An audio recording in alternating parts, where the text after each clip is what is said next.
interesting second preseason game against the Cleveland Browns. No starters played. We're going to talk about Devon Allen getting a touchdown, speed demon that he is. We're going to talk about Deon Cain and how he did up his stock, but not more than Rager for one reason only, and the offensive line. Is it true we had two starting offensive lines? Let's talk about it, y'all. Yo, that A-G-L-E-S. Eagles! Eagles! Say fly, Eagles, fly. Fly, Eagles, fly. Fly, Eagles, fly.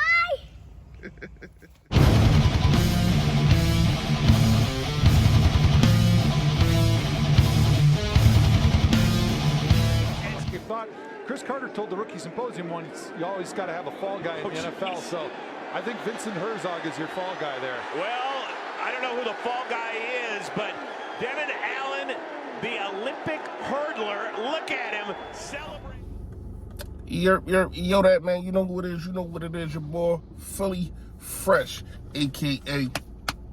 the General here reporting for duty. Listen, if you haven't done it, I appreciate it in advance. If you hit that sub button that's right down there it go. I got the blue finger pen exploding on me earlier. It was crazy. But anyway, then hit the like for your boy, man. More people see the video, the algorithm, however that works, and more people get to see the merch, man. And one day y'all buy enough merch, I can quit my job, man. Seriously, man. It is in a link in the description. Fresh fact of the day, man. Fresh fact of the day is, if you don't give yourself goals to set them, don't be surprised if you don't level up. Don't be surprised if you are stuck in the same position for years, months, weeks, years, whatever the case may be, if you don't set goals for yourself. You think I came up on this channel just to say, oh, I just want to get 1,000 subscribers and yada, yada, yada? No. I try to do better and be better and, you know, learn how to break more tape down. It's a lot of work that I put in to make sure that y'all are entertained. You know what I mean? This is why I'm not stuck in the same position. This is why I have merch. You know what I mean? This is why when I walk down the streets of Philadelphia, people stop me and shake my hand and say, yo, that. That's just a fresh fact for you, man. If you at a job or you play sports, wherever you at, if you ain't working hard enough, you ain't setting goals for yourself, you're going to be in the same position. All right. Can I get right to the offensive line? We're going to talk about other things, but I really need to talk about this offensive line. A lot of people ask me in comment, they DM me and ask me why I'm always talking about the offensive line. I'm a running back.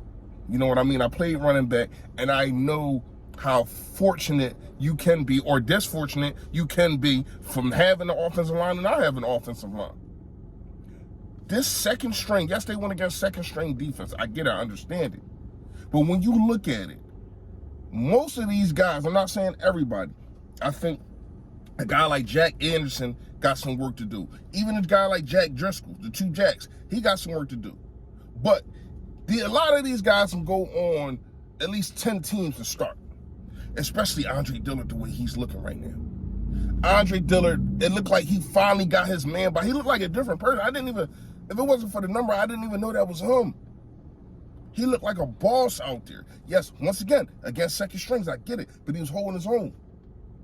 You know what I mean? Sua Opeta does a tremendous job. And the crazy part is, most of these guys have already started. I think Jack Anderson has never started for us. Correct me if I'm wrong. I don't think he ever started. Sua Opeta has started. Jack Driscoll has started. Andre Dillard has started. And Cam Jernigan, he's a rookie. But he's the future. And he is the bridge of all this. Once again, dominant performance by Cam Jernigan. Just dominant, man. Like, when you look at the situation, right? Boston Scott ran the ball, what, 9 times? 9 times in that drive, I want to say, correct me if I'm wrong, that first drive. They took away more than half of the time. More than half of the first quarter. It's like a 9-minute drive, something like that. And that was because the dominance up front. Didn't rush anything. did simple crossing routes when it became like 3rd and 6s and all that. Just slants. Get the ball out of Gardner Minshew's hand fast enough because you got the speed. You got the guys out there. Quez Watkins still played. Rhaegar still played. You know what I mean? So you got the guys out there. And a couple guys did show up. You know what I mean? So it's a shame. I don't even think Devon King going to make the roster. He might not even make the practice squad. He might not. I don't know.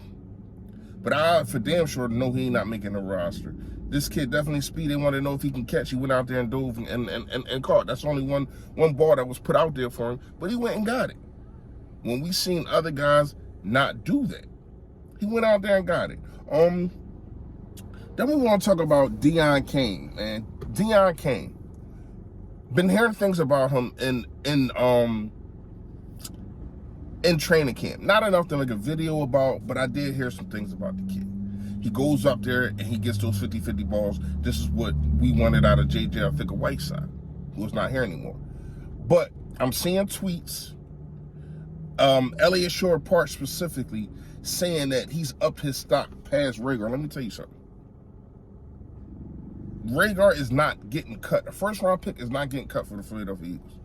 If they can't trade him, then they're going to eat that peanut butter choke sandwich. That's what's going to happen. He's not. We've seen it too many times. We've seen it too many years. And it's not like Rhaegar doesn't have any talent. It's not like he just totally stinks like J.J. Arcega-Whiteside. Can we say on camera right now that Rhaegar is way better than J.J. Arcega-Whiteside? Think about it, y'all. We complain about JJ. I mean, we complain about Rhaegar. But then when you look at JJ, it's like, what do you really got to complain about? We just got rid of a dude that did nothing but special teams. At least Rhaegar, he's in a starting lineup the last 2 years. He has tried. Yes, Justin Jefferson, last 2 years, has been way better than him. And we would have liked to have him, yes. But when you look at the situation, it's better than J.J. Arcega-Whiteside. He at least scores touchdowns. Yes, he drops some balls, but at least gets out there and produces. And I think that you can have him producing more by getting the ball to him in bubble screens, handoffs, end arounds, these things like that. You get tricky and make him a gadget guy. But to say that Deon Cain is going to be on a roster before a Rhaegar, nah, it's not happening. Sorry, that's not happening. So when you look at other players, man, I like what Kenneth Gainwell and Boston Scott brought to the table. Once again, dominant offensive line, man. Dominant offensive line. Like, you can literally go out there and have two, like, you might want to mix some things up, you know, with your right tackles and your left tackles and your guards. You might want to mix things up. Probably put Kelsey with the twos to make it even. Not really even, but you get what I'm saying. But you really can go out there with two offensive lines, man. This is how deep this roster is when it comes to the offensive line. Like, and you got to give a lot of credit to Howie Roseman. You got to give a lot of credit to Nick Sirianni, and you got to give a lot of credit. You got to give a lot of credit to my guy Stoutland, Jeff Stoutland, man.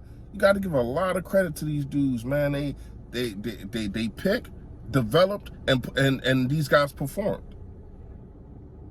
So when you look at it, man, the game today, the defensive tackles, they did not get the job done. I don't know what was going on with Jordan Davis. He didn't look dominant. I thought the linebackers played well. I seen Taylor make some good plays. Bradley made some good plays. Nakobe Dean made some good plays. But the defensive, like those quarterbacks was having all day to throw. Now, I understand this is the second unit, but you're going against the second unit. And a lot of people say Jordan Davis might have been tired and yada yada yada. Well, what you going to do in the fourth quarter when the game is on the line? You got to get after that quarterback. To me, the defensive line did nothing. Nobody out there. It might be just because you don't have any dominant, especially the second string. You don't have any dominant pass rushers on the second string. You don't have any dominant defensive ends on the second string. So the middle might have been clogged up. I gotta do some tapes, breakdown, see how they was playing Jordan Davis. We have seen him get doubled and quadruple teamed already in the NFL last game. So we're gonna see, man, if it was tired effort, or you know, he was taking plays off, or whatever the case may be, or it was just too much because nobody was getting pressure for real. Those quarterbacks stayed too clean. I didn't like that. Other than that, man, I liked everything, man. Let me know what y'all think in the comments, for real. It's this offensive line that's dominant. You already know, man. Stay Philly, stay fresh, y'all. Yo, that.